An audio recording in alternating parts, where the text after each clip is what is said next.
So hello, everybody. It is me, Demetra K, and I am sitting here with Donovan, the recovering Democrat Saadiq, who is still in the DR. And we are going to be talking about some of his experiences in the DR. More specifically, we're going to talk about this thing called the K-1 visa. I'm going to give you all the details. And Donovan is going to tell you his opinion on it, because, you know, there's a whole lot of things running around the internet as far as what you men, you passport bros, that's the term, you passport bros should be doing, right? So I'm going to give you the information, and Donovan is going to give you the experience, and then we're going to talk about it. Then we're also going to talk about a picture that I actually did a little short video on yesterday of a mother walking her daughter to class, and the mama had her behind sticking out of her clothes. So anyway, Donovan, what say you? I say welcome to the Demetra K podcast. Do us a favor, hit that like, share, subscribe, and even become a member button. We're glad to have you here. I am still on special assignment for the Demetra K show, doing a lot of research out here. And, you know, I am submitting my report to you, Demetra, about this passport bro phenomena, because there's a lot of misinformation that they're not telling you. And just like you said, Demetra, they never tell you the full aspect of a story. They only tell you the good part. But why didn't they tell you the bad part? So what I would like to do is dispel a few rumors, because being out here, I did a lot of research, and I just want my brothers to know, here's the real story that you need to find out about. Because as we know, Demetra, you've done a lot of traveling. I've done a lot of traveling in my life. I'm not a passport bro. I don't consider myself a passport bro. But you need to know all the information before you make a very fatal decision that you will be pissed off about. So let's get it started. Fatal, damn. All right. So anyway, y'all, let's get into this K-1 visa that's also known as the fiance visa. Now, the fiance visa basically is, let's say, a United States citizen. They go over like Donovan to a different country and they fall in love and they want to bring their boo thing back. Well, so the United States citizen, and I guess the person who wants to come over, the non-immigrant to the United States, they apply for a K-1 visa, also known as the fiance visa. They have 90 days to get married once they fill out the visa and come over to the United States. So they only have 90 days, right? Which you guys probably heard that term, 90-day fiance, before. I guess it was a show or something. So 90 days they have to get married. Also, it has to be legit, right? Like she or he can't be married over where they're from. And then the person in the United States, they can't be married. So it has to be a divorce or whatever. They cannot be legally attached to somebody. Also, after the 90 days, they can apply for a green card, right? Green card. And that doesn't make them a citizen, but I guess it gives them a right to be in the States. And then, you know, again, they have to be able to be legally married. Also, real quick, the green card gives them a right to work once they get to. Yeah, I'm getting to it, brother. So it says you have to at least have met once within a 2-year period, right? Because some people, you know, with the internet, you might meet online and y'all, you know, FaceTime and send you little nasty videos and stuff, but you actually physically have to have met one time within a 2-year time period. And then, so there's special reasons why a person can come over and get a fiance visa. So let's say that you're in love with somebody in a different country, but their cultures or their social norms forbids them really to just go off with you or whatever. You might need to like get married and all that first, just depending on what it is that got going on. Also, if it's causing a hardship. So let's say you have a boo thing overseas, and maybe, I don't know, you're spending some money or it's costing you a lot of money to not be in the same space with that person. So that, I guess, can count as the K-1 or the fiance visa. Also, like you said, once they get the green card, they can work. But the other thing, because all that stuff don't sound too bad, right? But the other thing is, once they apply for the visa, you become their legal sponsor. Well, whatever does that mean? That means that, let's say you get married, because you have to get married in 90 days. And if you don't get married, they have to leave, right? They have to go back. There is no extension. And then it's kind of a little bit harder to come over. Also, there's a background check. So before I get to the sponsorship, there's a background check. So you got to, it's a national security thing. And you can't have, I guess they'll look into your criminal background depending on what it is. Also, if they have children under 21 and they're not married, they can come over too. But the child can't come before the parent. So the parent, the one that you're going to marry, has to come first and all of that. Also, like I said, they can work with the green card. And after 90 days, okay, if they don't marry, they got to leave. And then the sponsorship part of it. So this is the thing that you guys might want to take notes. So the sponsorship means that, yes, when you get married, you are legally financially responsible for that person. Well, how long, Demetra? For a week? 2 weeks? No. It is for until they become a U.S. citizen.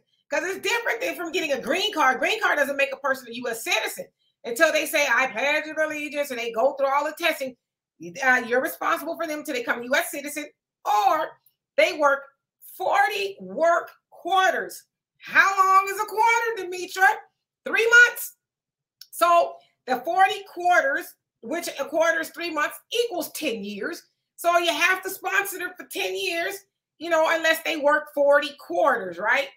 And then if they die, or they say, screw this, I'm going back home. You ain't who I thought you was going to be. They go back home. So you are tied to that person financially, legally, because you can't have a person come over to, let's say, the United States, and you're like, well, you're on your own, chick.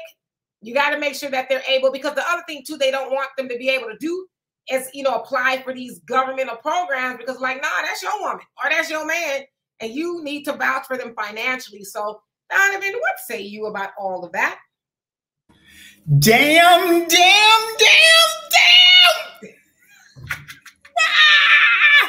We thought it was so good, brothers. We were like, oh my God, I got my passport. I'm going to go. They treat me so much better over there. They're going to it's going to be a lovely thing.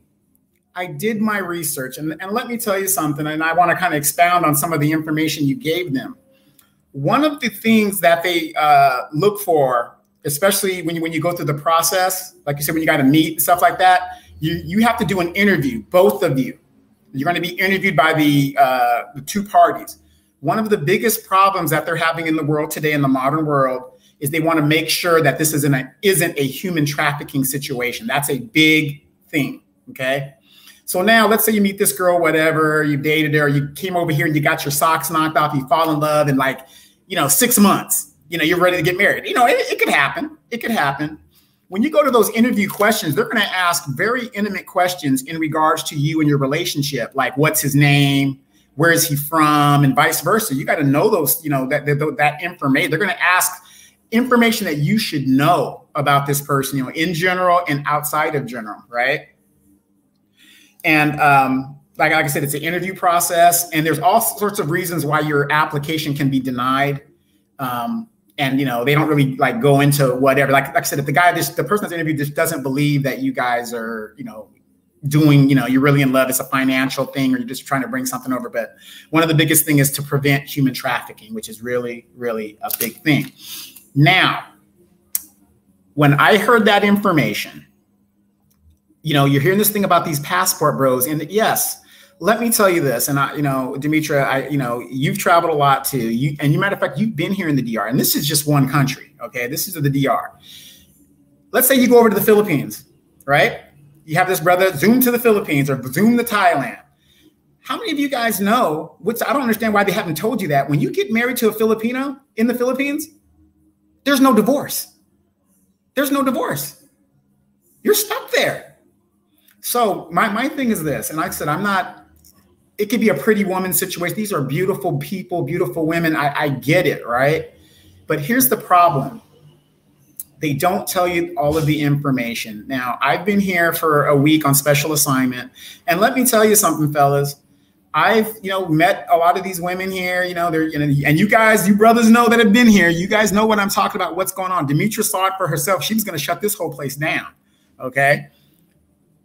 You know that these women are very, aggressive. They're here to have fun, and, you're here to do your thing. No problem with that. But here's the caveat of what's going to happen here. These women, if you really talk to them, If you thought the sisters in the States had bad attitudes and whatever, what do you think influences these people here in the Dominican Republic and the Caribbean? What they see on the East Coast and what's going on in America. That's what they're saying. Megan Thee Stallion. You talk to any Dominican, they love Cardi B. They love Cardi B. Okay? What they're not telling you is, and this is what I don't understand. And these girls are not stupid. The finesse game is now happening. And I've heard this happen to a few people. They think they're in love, whatever. The girl gets over there and yeah, she'll marry the guy for a year or two. And next thing you know, it doesn't work out, right? She's now in the United States.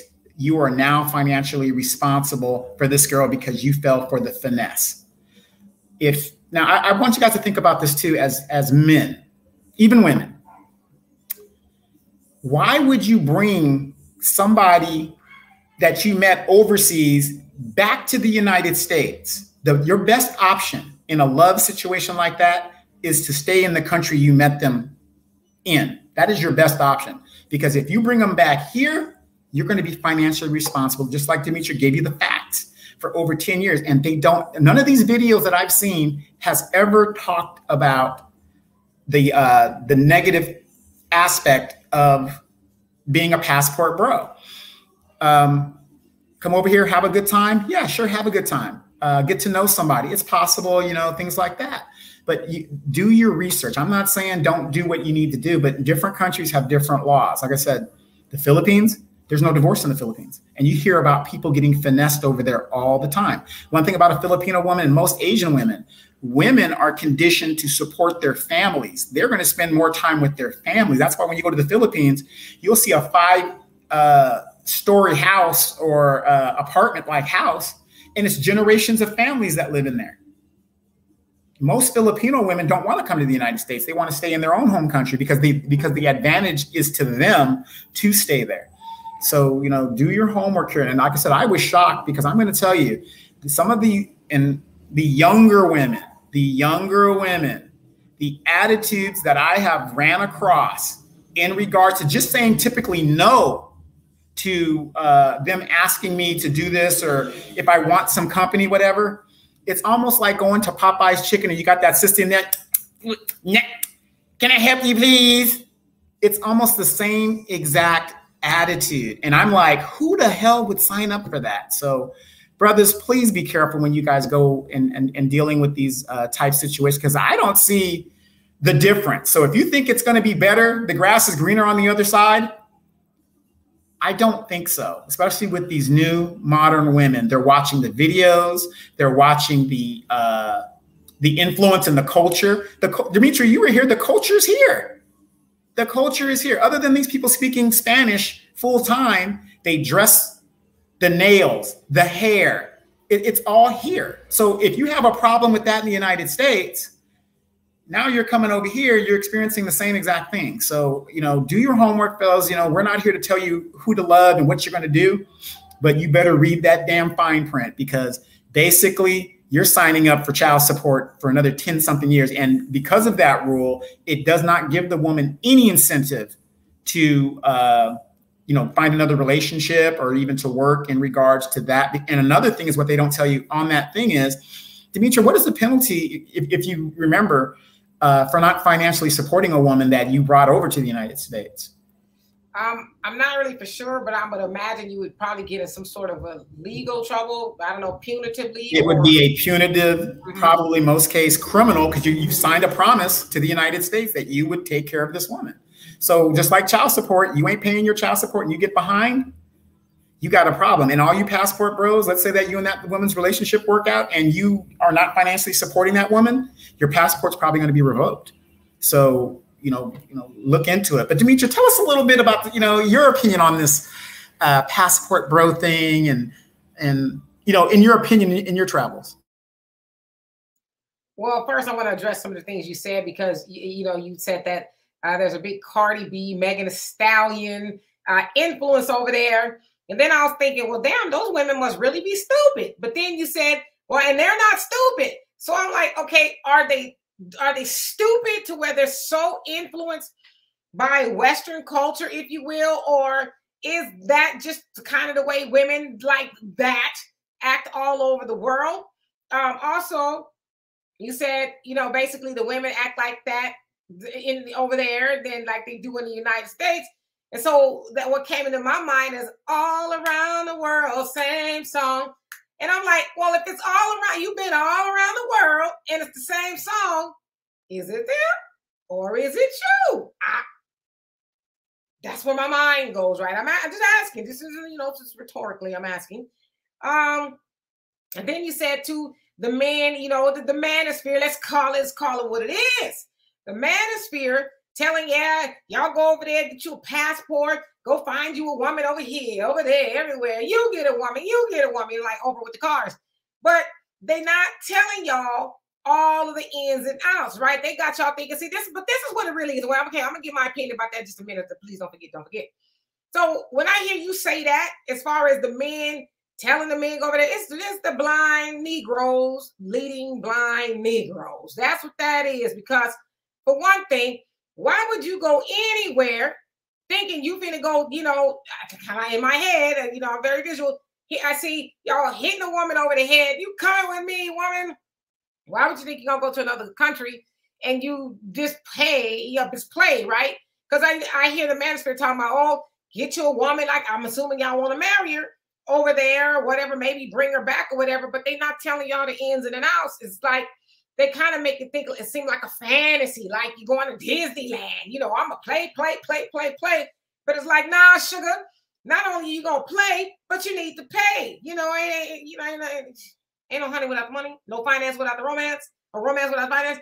All of that. And so, I don't know. I just think that the overall message. Now I want to say the overall, because I think there's some men who are more or less like, oh, let me go over there and find me a good wife or whatever. But I think for the most of them, that's going over there, y'all, not y'all, but them, looking for a woman to tame, a woman to be, you know, I get the whole submissive thing. I'm a submissive woman. But when I hear y'all talk about, I hear, shh.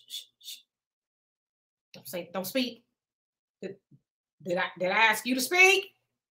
You know what I mean? Fluff my pillow, woman. That's kind of what I hear. So I'm not surprised that when you go over there, you're saying those things, because the other thing y'all ain't really talking about is the age of these women that are over there now. From what I saw, okay? I didn't see no old broads like me over there, you know, running up and down the streets. I saw young girls, 18, maybe probably younger than that, some of them, and, you know, in their 20s. And so are the women being influenced, or is that just how most women in that age group are? We talk about sometimes they are silly naturally because they don't have the life experiences to not be silly, right? Because they still got some growing and, you know, and knowing, if you will, to do. And so you talk about the men, y'all, your age, maybe a little 10 years younger, older, that I'd be like 70, 90. But, you know, older, younger, y'all going over there, these older seasoned dudes, as I said, looking for a younger girl with a nice body and, you know, all of that. But y'all want her to have a grown woman mind. But how can she have a grown woman mind if she does not have the experience to do that? So I say all that to say, yeah, the women over here, the girls, because they girls to me because I'm older, in their 20s, they silly. They talking about where the bag, they got attitudes. And I would imagine the same. Why are you in my business, Siri? And I would imagine, you know, the same thing is true over there in the Dominican Republic or wherever you go. The young girls, yeah, they got attitudes. But I want to ask you this, Donovan, because you said they tell you no. So first, I want to know what they telling you no to. And second of all, why is it that you deem do they have an attitude, or is that just how they are?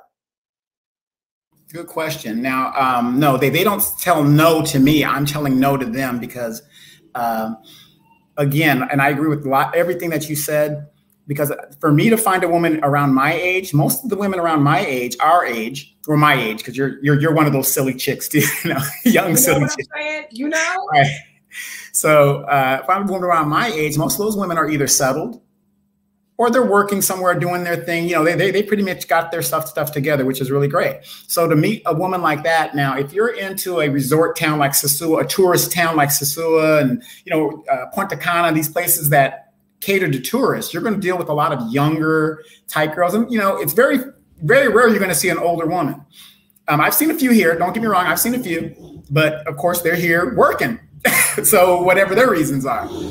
So the thing is, when you know you get solicited, and I'm not, and there's no judgment zone with me because I was raised overseas. I don't, two consenting adults doing what they could do, and it's not illegal here. That's what you're going to do. Now, I say no, and the problem is when you say no, and they keep, you know, they're very kind of forceful about it because this is a poor country, and you know, and that's another reason why I keep saying no, because I don't come to these poor countries to exploit just because I can. Matter of fact, my barber, he closed down, or he moved location. I don't know what it is. So I'm gonna have to look for him tomorrow because I need a buff. So anyway, right, yeah, tweezer pick.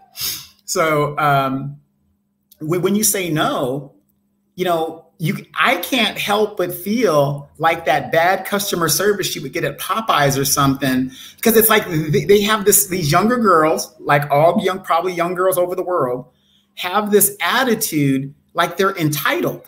Like I'm just supposed to fork over my money. I'm just supposed to just, here, just give it to them or whatever, or get with them, and it is what it is. And then talking to the young guys that are here, because us older guys sit at the bar, we hold up the bar.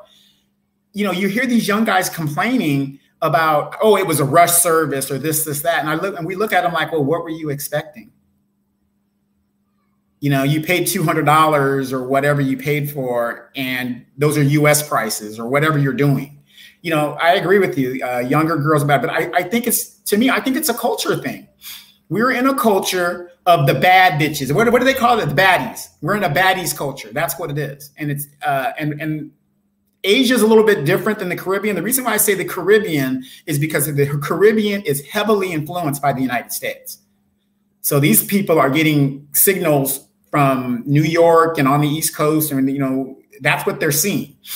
And of course, their music is they like the music that we like, and they like the culture that we have. And so a lot of them are influenced by that. And I'm not saying that makes them bad people, but what I'm saying is their attitudes and stuff, as an American who's experienced it, it's like, if you've talked to an older Dominican, even the Dominicans my age, they even say that. They go, the American influence in their country is breaking down their traditional values of family and situations like that. That's why you see a lot of the Dominicans, they're not outright hostile to Black Americans or just Americans in general, but they kind of are, because it's like you're coming down here messing with their women. And what do we say on the show, Demetra, all the time?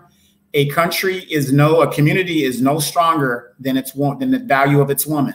And so these Dominicans are looking at us basically invading and disrespecting their women. Yeah, you can look at it that way. So, I like to take some notes and stuff, but you said so the baddies culture has taken over. So for those of y'all don't know what a baddie is, it's a woman that probably has, maybe a nice hair weave or something on, a wig and the nails, and maybe she has a BBL, or she's got a nice body, she's enriched in the Gucci, and she looks like money. It may not be her money she's spending, but she looks like money, right? And so that's what a baddie is. But let me ask you this really quick, sir, since you over there. Now, you have this woman I just described, a baddie. Then you have a woman who is, I don't know, not a baddie. She's everyday. She maybe don't look as cute. Yeah, they say natural. I don't even say natural. Okay, maybe natural, but average. She ain't got all of the click. That's what they call natural. They call that natural. Okay, it's a natural. Are you going over there for that woman? Or are you going over there for the baddie? Well, here's the thing about the baddie era, and me and a couple guys were discussing that in our men's fellowship. All of these girls are looking the same. They all got BBLs, the majority of them. When you see a one that what they call natural, she stands out. She totally stands out because she's natural. And because of that, you're going to focus more on the natural, because you see big butts and, it's saturated like that. And I was sitting with the girl on Sunday night football. This girl was slim. She looked exactly like, well, not exactly, but she reminded me of Tyra Banks. Slim, natural build, whatever. And she was sitting right down next to me having hot wings and stuff. But of course, she had the baddie attitude. But I told her she stands out because she doesn't look enhanced. Okay. So let me ask you this too. Are the baddies wallflowers? Well, here, see, okay, I know where you're going with that. They're not wallflowers, but here's the thing, though. There's so many of them that half of them are not getting any attention, and then there's the other half that's getting attention. So guys are going after these girls. But here's one thing I noticed, and let me report this: the majority of people here come from New York, Philadelphia, Atlanta, Texas, Florida, mostly East Coast people. I have rare to meet somebody from the West Coast like myself. When they run across me, they're like, oh man, you're from the West Coast. It's very rare. So if that is the prevalent thing that's going on, which in a lot of strip clubs, I guess, in those areas, that's a popular look, correct? I ain't been in no strip club in a minute. Okay, I'm talking from a man's point. That it seems to me that's the look that goes on in those clubs. Whereas, me being from California, hey, little booties need love too. I mean, I like a natural looking female.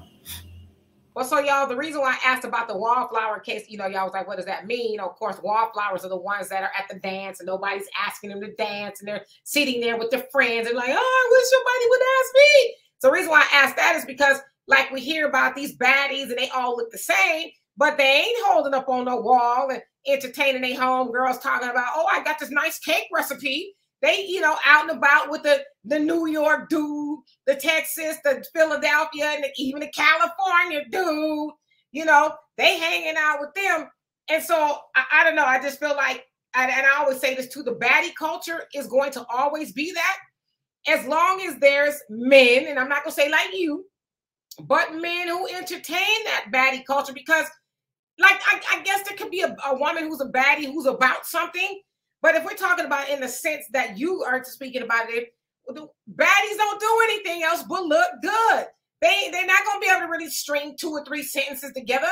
They are, and the only thing they know it's a reciprocal relationship. It's a give and take. I'm his arm candy. He might get to hit it. I don't know if he can get it up or whatever. And he, and I'm getting something out of it because trust me, and I keep telling y'all knuckleheads, dudes, these young women ain't with y'all because you cute.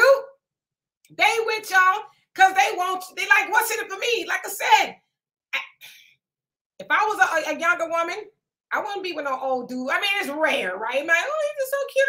He just warms my heart. But for the most part, it's like, nah, I know we going to the mall. I know we going to get some crab legs. And I know he going to spend, a rack or whatever on my nails. So that's why I'm with him, and then like set it off. When, she scrubbed herself afterwards in the shower. Young girls know that's what they got to do to get the bag. And so what I say is reciprocal is because you're getting the arm candy and she's getting whatever you're giving her. You know what I mean? And so I guess what I'm saying is rarely is it love. Now, let me say this. You made a point about, well, most of them are working. So, hey, Manosphere, I got a question for you. Y'all talk all that stuff about the American, black women or whatever the case is. Oh, they money hungry. But those women are working. Y'all know y'all ain't going to be over there for free, whether she doing it for, the 99 cents, whatever. It's going to cost you something. So are y'all going over there to pursue a woman that's working? Or are you over there to build a relationship with somebody who's not running up and down on the strip? Because I was there and I saw a lot of women who appeared to be working, right? They weren't like, hey, $2, nothing like that. But you could tell they was, they come on, man. Some of them dudes I seen with those women, I'm like, you wouldn't be able to get her over to the States. Because for one thing, you're fat, you're bald, you're frumpy, you're dumpy. So you probably come over here spending your wife's paycheck, because I know a lot of them dudes was with somebody in the States. So those women weren't with those guys because you know what? And the other thing too is a lot of those women probably don't even want to come over here to the States with y'all because they know they're going to make more money staying over there running y'all pockets because y'all looking to get something new. So I don't know. Y'all going over to get a woman that's working to make her like Mrs. Saadiq? Or are y'all over there just because you know she's working and y'all gonna give her some money and you're gonna go back home? Now, and just to close this segment out, you made a good point. Here's the deal. Let's say in a situation like somebody come over here to look for a wife. Why would you wife up a woman, and Dimitri, you were here, that probably has a body count you don't even want to know about? This is not the place to be looking for a spouse, in my opinion. I'm not saying it doesn't happen. It could happen, maybe, pretty woman syndrome or something like that. But the stuff that I've witnessed here, the gorilla pimping, the outright disrespect of this culture here and these women here, it's just so sad. And here's another question I have, Demetria. You were here.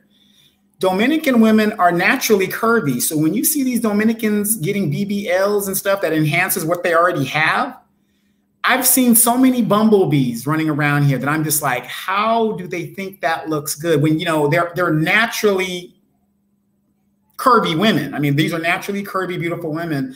And it makes me wonder how low self-esteem can these women have? Because if they came to the States in their natural state, they would still be a attractive woman that guys will just, fight to get to. And it's just so, so sad that, that they feel that they have to enhance themselves to compete. And it is a competitive market here. It truly is. Yeah, I mean, you already kind of answered that time and time again is why these women are getting the BBLs and stuff, because it is a competition, and they know that y'all going over there to get something tender and young, and tight. Tender, young, and tight. That should be like a name of a song or something, like the Ohio Play or something. But they know y'all going over there for that. So they going to enhance their bodies and stuff. And, when I was over there, I saw a lot of women, of course, because that's where a lot of women too go and get those surgeries, getting on the plane. I saw a lot of women sitting on those donuts in pain and stuff. But, so yeah, you're going to see a lot of that over there. But I would venture to say that I think, and I don't know, I'm not trying to blame you men, so please don't mistake me when I say this. I don't think it's y'all fault that they're getting the BBLs, but I think that it doesn't help because unfortunately, or fortunately, depending on how you look at it, gravity is going to win, honey.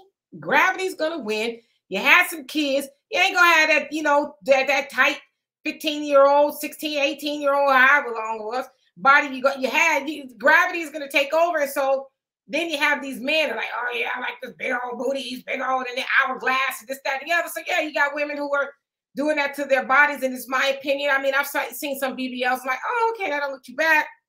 But I've seen a lot of them was like, and you wanted that? Like you laid on the table and told the doctor to do that to you? But that was your money, not mine. You know what I mean? I was at the park the other day with my daughter, and this lady ran by. I was like,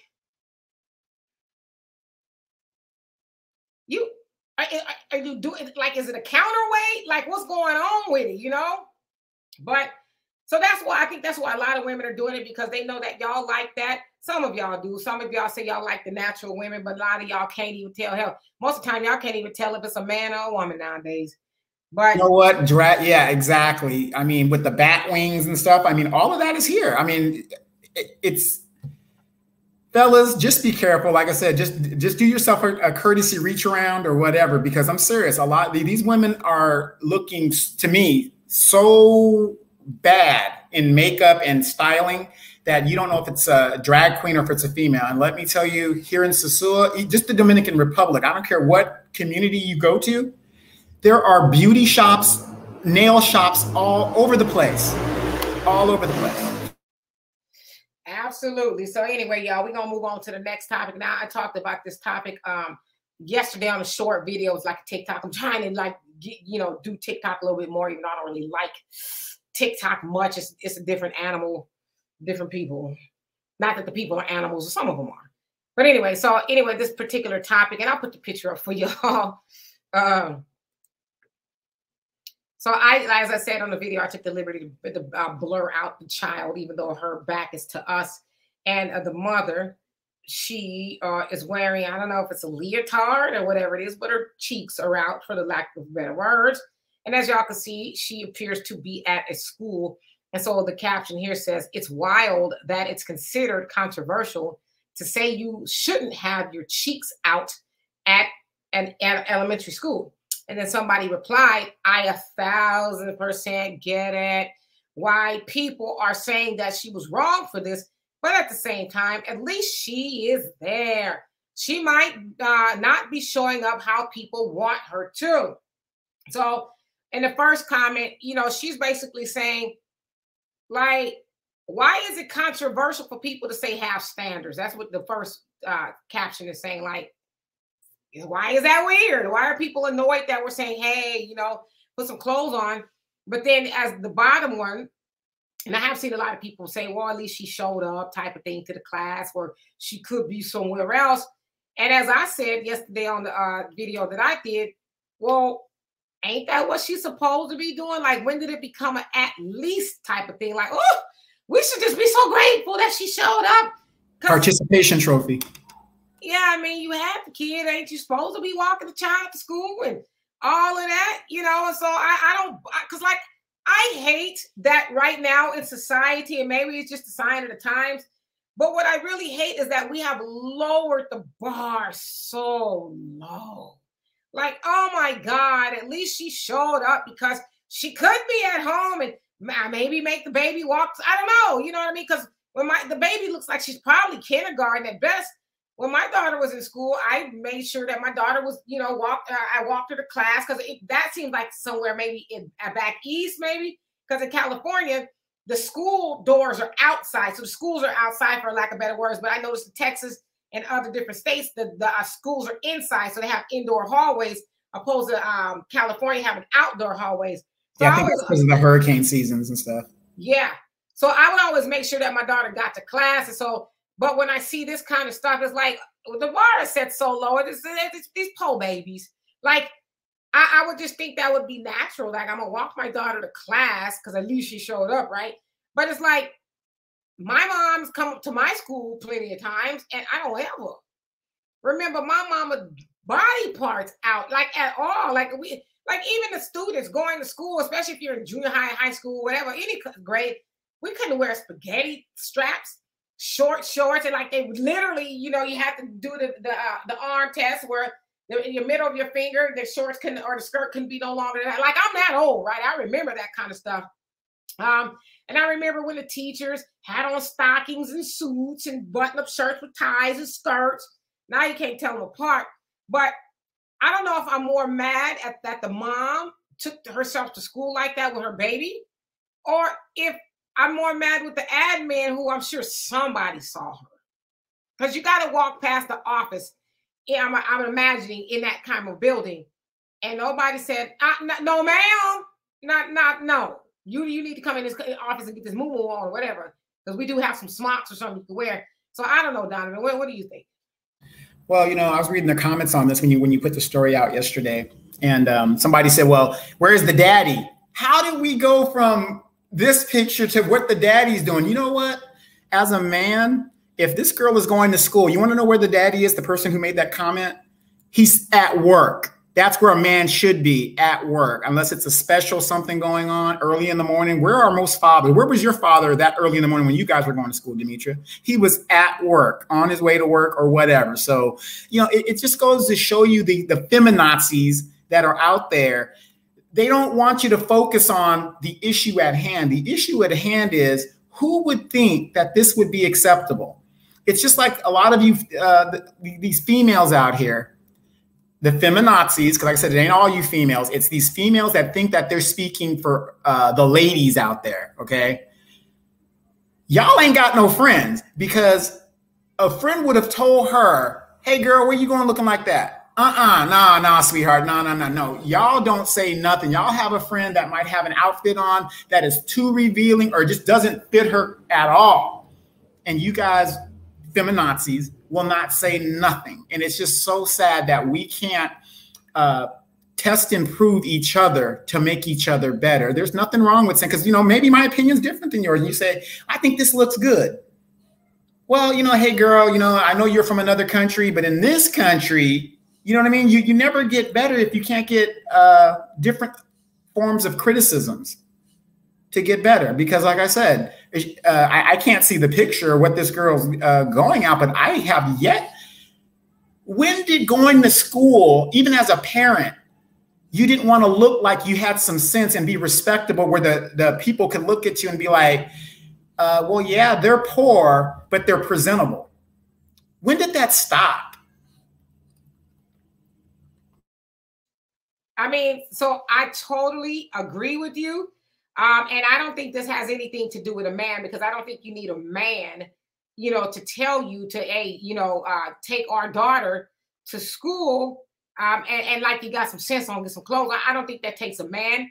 I think that actually takes some common sense. And of course, I would have hoped that the mom or whoever, grandma, would have taught her a little bit of sense.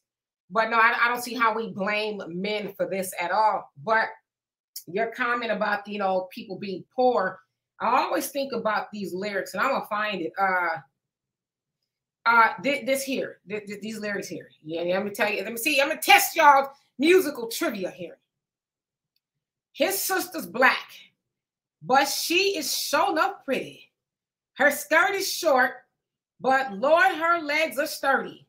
To walk to school, she's got to get up early. Her clothes are old, but never are they dirty. Living just enough for the city. Yes. Stephen Morrison. Yes. And so I thought of that when you said that, because I love that part of the song, because it says that while they were poor, the sister was clean. Her dress was not dirty. I'm sure she had her hair together. So being poor does not equate to being indecent.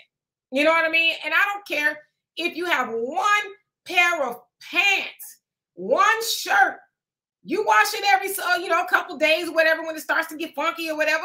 But that's not an excuse, and again, okay, unless you're homeless and you're really bad off type of thing. But being poor is not an excuse to be indecent and act like you don't have any sense. Because let's be honest, a lot of us, when we were younger, we didn't have a closet full of clothes. We had school clothes, and you take those off when you come home, or whatever the case is. But our parents didn't send us to school looking disheveled and dirty and, body parts and all that showing. And so I hope people aren't trying to use being poor, because we don't know if she's poor. In her hand, she's got a phone. I don't know poor people have phones, but, I would just imagine that. Done. She looks, she looks kept up, I mean, nothing wrong with that. Yeah, so we don't ever want to use being poor, not having a lot of resources to be indecent. But I think about this woman here. She appears to maybe be young, probably in her 20s. I can't see her face, so I'm just going to assume that maybe she is. But I always say this, and I think this is a big issue really in our community, is that the women have just stopped teaching. We've stopped teaching basics. Now, when I say basics, we stopped teaching grooming, and I'm talking about the women to the younger women or the girls, because that kind of stuff should be taught from a baby, really. When I say basics, I mean grooming, cleanliness, the art of being a lady, all of that, just being able to take care of yourself, to be presentable in every way. And I always tell this story. I'm going to tell it again. When I was like 20-something years old, I just started working at Frito-Lay's job that I had. But I had came out of being in a relationship with my daughter's father, and it was tumultuous to say the least. So I was getting on my feet. And my car wasn't the cleanest, but it wasn't the cleanest, but it wasn't like filthy, like, oh my God. I would say it was probably typical of a 20-year-old woman's car. So there's this guy, we were going to lunch, and I met him at Frito-Lay as a friend. Going to lunch, and I had to move some things over, and he was like, does the house look like this too? And I was so flabbergasted, because I'm like, no, my house don't. But I got where he was going with that.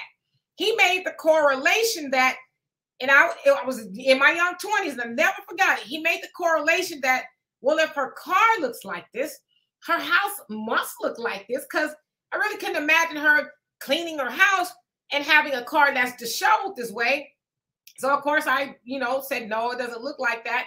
But I never forgot that. And from that moment on, my car was never dirty. Now, I may have had a piece of paper here like that, but you get in some people's cars, and it's like, do you live in here too? You got to move everything over, and you get in my car, and my car was clean, and it's always been that way, because I that just messed me up, but it messed me up in a good way. And so the point that I'm making is, we have to have those conversations with our young people. We got to start teaching them about being decent, in order, presentable, not just on the outside, but mentally. Because while that's what she's got going on, as my grandmother told my auntie, if you use meat to catch a man, you're going to wind up with a dog. That may catch a man, but is it going to keep the man? Because the man also wants to know that you are well groomed in your mind. Like, what else is he going to get? Because you've already given him the cheeks, not physically, but he's seeing that, right? So what does he get along with your cheeks? What does he get? And I'm not saying you should even be just decent in order for a man, but don't whine about catching Ray Ray and Pookie when you dressing like Boom Quisha. No shade to anybody named Boom Quisha. I want to put that disclaimer out there. Really? There's somebody named Boom Quisha out there? But anyway, yeah, I 100% agree with you. And here's another thing that, I've been like sitting on this little special assignment. I start thinking about, especially when I'm at the beach and I'm sitting in the water, I like to sit and think about stuff.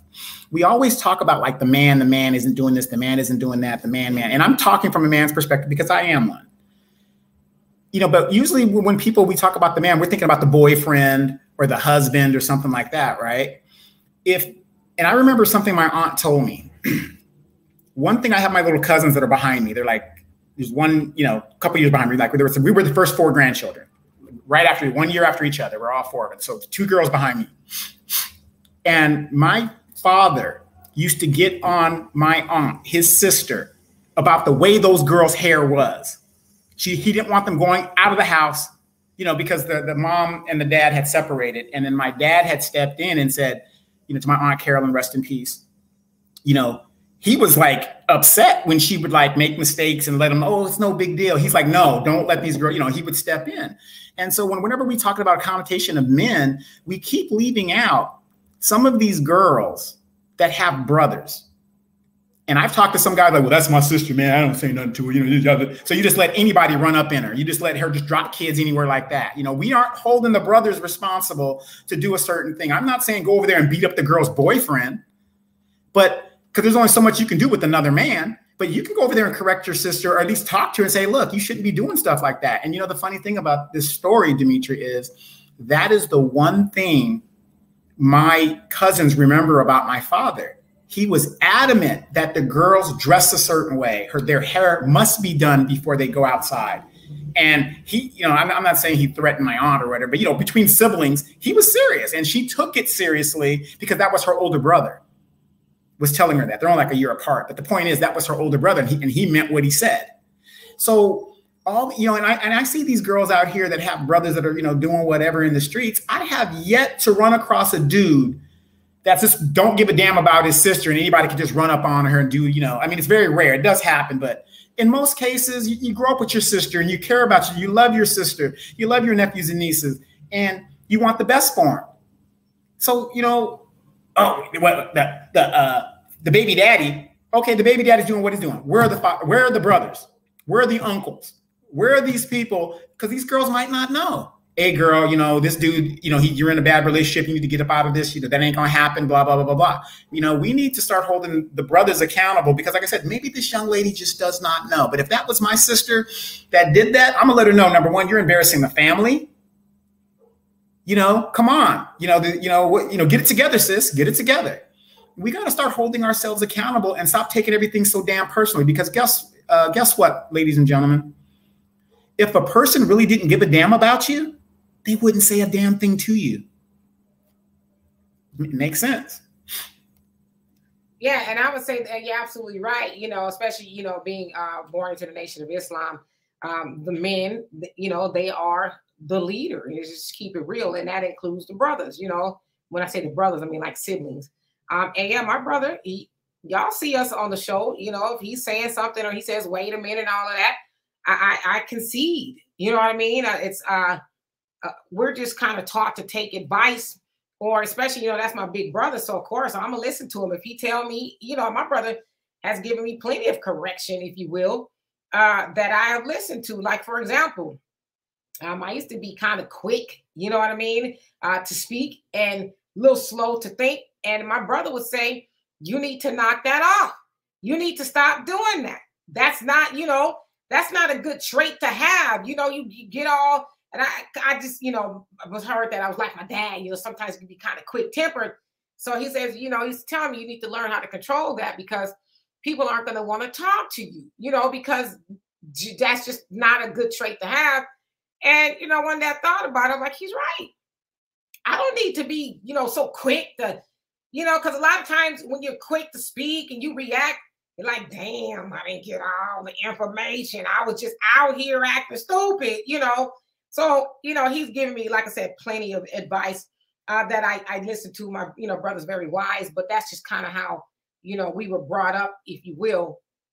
I might even have people say, well, you know, you're grown and you still take, you know, of course I always take advice from my dad, but you care, you know, about what your dad think. Well, you're grown. Do you really need his permission? It's like, it's not that I need his permission. I want to keep his respect. And I don't think a lot of people, you know, understand that. It's, you know, I don't want to be, you know, and lose respect for my father from, you know, saying certain things or behaving a certain way. And so to me, that matters. I know a lot of women like, shit, I'm grown. My daddy came and well, you know, that's on you. But I care what my father thinks, and I don't ever want him to see me in a way that's you know, pleasant, if you will. And so doing this, now that I know my father watches, I mean, even before I kept my dad in mind, but I don't see me. I mean, I might drop a little cuss word here or there, but it ain't just like some of these people y'all follow the mouth. It's just like, wow, I didn't even know they had that cuss word up in the, you know, in a dictionary. But, you know, like I said, to me, it's important to keep my father's respect. It's not about asking his permission. It's about keeping his respect. And so I just really think, again, you know, women, grandmas, mamas, aunties, homegirls, whatever, don't be afraid to have a conversation with the younger women and say, listen, this is the deal. I know you want to do this, that, and the other. However, I think this is what you should do. You know, put some clothes on. I know that's cute. You know, you got a nice little set or whatever.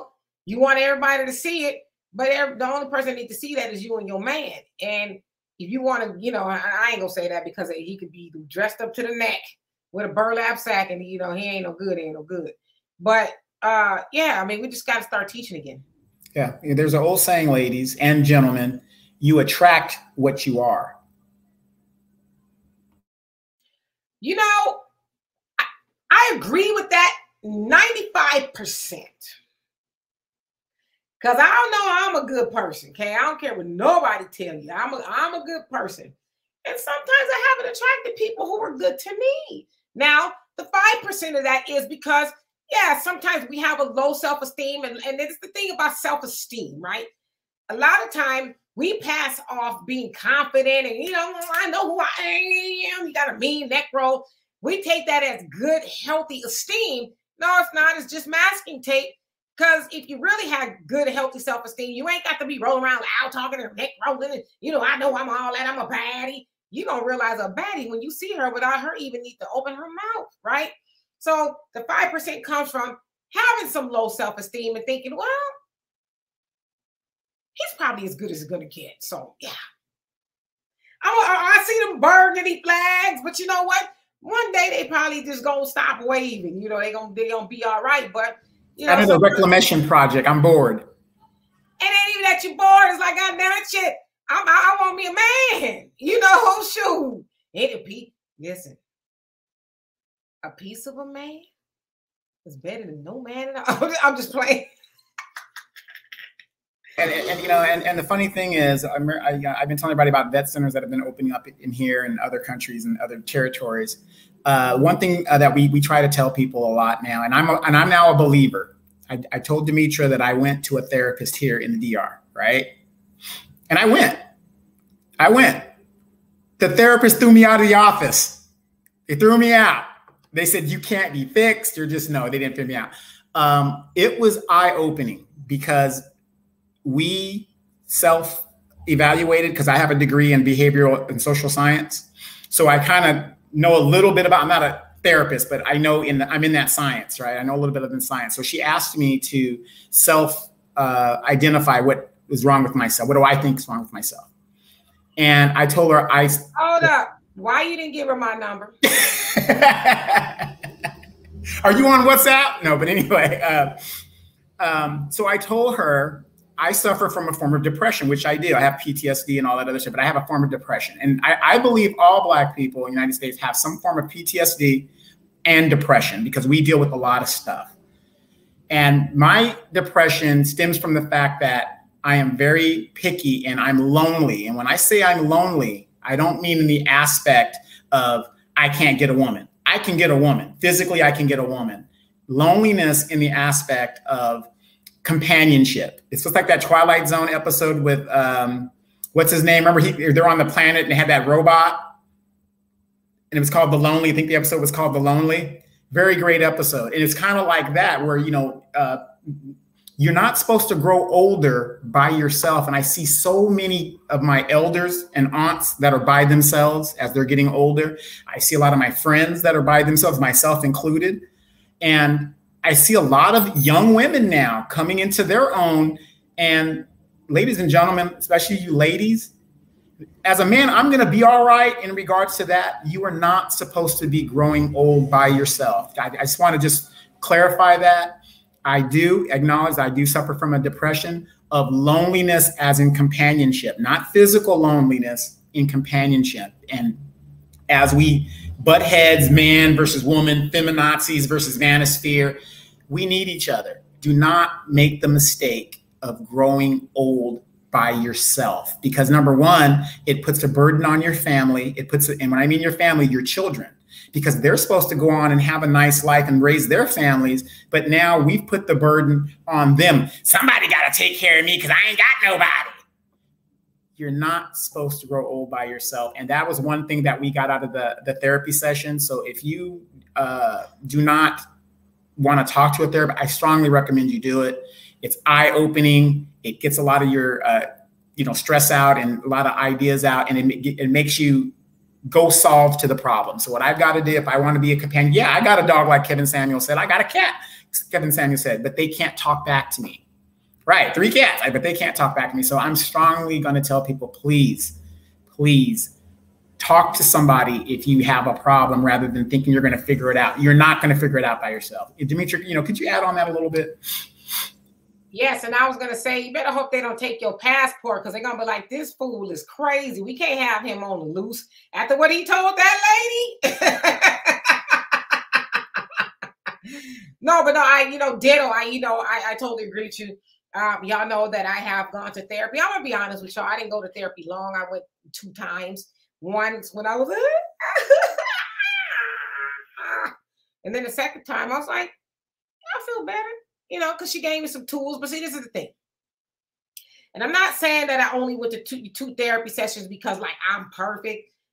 It's not that I'm perfect. I got it, right? Because I know people who go to therapy and been in therapy for years. And it's like, are you listening? Like, I get it, because I think some people just go to therapy because they're addicted to the, this was wrong with me this week. So they get off on the attention, I think, because it's like, damn, you've been in therapy like 5 years and you worse. You know what I mean? So I got it. I used the tools that was given to me. I was told to read the book, and I tell you all the time about it. The 4 Agreements by, I'm gonna jack his name up, Manuel. I forget that because I got so many book authors in my name. And if I remember, I'll tell you guys. But the 4 Agreements, it is a world-renowned book. It's probably really about that thick. You can read it in one day. I've read it several times. I've given more copies away than I can count. But she said, have you heard of the book 4 Agreements? I said, yeah, I got it right here on my bookshelf. I read it. She says, read it again. And I did. And I felt like I would say 50% better, because when I sat down with her, and we did it on the computer here, I sat down with her, I was a mess. I made the appointment on a Monday and my appointment was on Wednesday. And the day that I made the appointment, I was stuck. I couldn't mentally move. I was crying all the time. I was physically weak. It was a lot, y'all. I mean, even when I went to the doctor, the doctor told me that when they do, because I had to have my annual test, she said, you got stage 3 kidney failure. I was like, huh? I said, why? She says, probably because, you know, your blood pressure and stuff. So I was like, well, can it be reversed? And she says, no. And I was like, hold my beer, boo. So then once I started doing research, I realized that my blood pressure was so high and stuff because I was so distraught. And so it was affecting the rest of my body. And so I said, no. So I decided to take the information. And then, so that Monday, and then, you know, felt a little bit better on Tuesday. When I sat down, and I felt a lot better. Everything was clear. And then I read the book. And sometimes I read it time to time just to kind of reinforce things. But the point that I'm really making is just try it once. Try it once. And you might need to only go once. Maybe you, because that's what they don't even like. If you've never been to a therapy session, they're not like, you know, asking you all these questions. They'll say, so what brings you here? What's going on? And you can even say something, you know, I really just don't know. And then they'll ask you questions and they'll extract it. But it's never them telling you per se. It's you just telling them and getting it out, you know, what's eating you, if you will, mentally and emotionally. But I impress upon everybody to go, because I feel like I'm a better human because of it. You know, I realized some things that I didn't necessarily realize. And I'm just glad that I did it. I'll probably do it again in the near future just to have a tighten up or whatever. But if you go, use the tools you get. Absolutely. I mean, once I completed that, I'm telling you guys, it made my vacation that much better. So I hope, you know what? I really do hope that it worked. You know, because you kind of no, for real. You know, but I'm glad that you did sit down with somebody. I've been knowing you needed to talk to somebody for a very long time. And sitting down in therapy, it's not to say, oh, I've been the problem, but sometimes it is you know what I'm saying? But sometimes it just lets you see the overall picture, like, okay, well, I see why this happened or why it could have happened, and maybe my role that I played in it. And, you know, it just helps you to kind of get clarity. And so you can get therapy free everywhere. So, you know. Yeah, and like I said, if you're a veteran out there, use your benefits. You can see a therapist free at the VA because you're a veteran. You can go and talk to somebody, schedule an appointment, whatever. But in conclusion to my therapy session, she said I was damn perfect. The problem's the world. Now I know your ass need to go back. Okay, now you need to go back for lying. Okay, because you lying. So Don Miguel Ruiz, that's the name of the 4 agreements. Don Miguel Ruiz. I'm gonna click at it so y'all can see it. I wish I would have had it so I could put it up. But like I said, I've given everybody a copy. I just gave my little nephew a copy of it when he came to visit me, and he said he loved it. My nephew was 13 years old, and he read it on the plane ride back. That's what it looks like if you can see it. It's kind of hard to see, but the 4 agreements. We can see it. Yeah, it's good. Good. Yeah, so Miguel, got it. Get it. I said, press upon you guys. Get it. It will change your life. I promise you. I would not steer you wrong. So anyway, we love it. Yes, and before we go, in conclusion, fellas, read that damn fine print on those damn visas. Read it. I'm telling you, if you make the mistake, you will be paying at least 10 years in regards to support of your fiance or whoever this spouse person is, whatever it is. And I want to say too, in conclusion, Donovan, I meant to touch on the point about growing old by yourself. Yeah, nobody wants to do that. I'll just, you know, keep it real with y'all. I listen to a lot of old school R&B, and I'm like, damn, man, it'd be nice to have somebody to think about as I'm listening to that, or you know, send a song to somebody, or somebody send me a nice love. Like, I miss all of that. You know what I mean? Because I'm one of those people. My daughter looked at me crazy the other day when I told her this. I said, I'm meant to be in a relationship. I said, I need somebody to act right because I really like, you know, cooking for my man and taking care of him and, you know, scratching his scalp and making sure, you know, I love all of that. And Won't you do so that right? Hey, 19. We can't talk ghetto. We can't talk. Exactly. All of that, you know. So anyway, y'all, we love and appreciate y'all for being here on this Tuesday podcast of the Demetria K Show. Again, if you guys have not, please like the video and subscribe if you haven't already. Think about becoming a member. We would love to have you here. Of course, we have a Cash App, PayPal, Venmo at the bottom of the screen here, ways to donate to the channel because the channel does incur a cost. And every little bit that you donate, we do make sure that the channel is up and running. So anyway, we'll see y'all. Won't be Wednesday because I am traveling to California. Hey, boo-boo. Going home for a couple of days. I will be back. Oh, you know, I'll be here on Sunday. Walter's in Spain or somewhere around the world. I don't know where he's at. So we'll all be back here starting Sunday and to resume. Donovan, when you coming back? You come back Sunday? Today? No. I'll be on the show Sunday. Oh, but you'll still be in the DR. Yeah. Okay, got it. All right, so y'all, we'll see y'all later. Peace.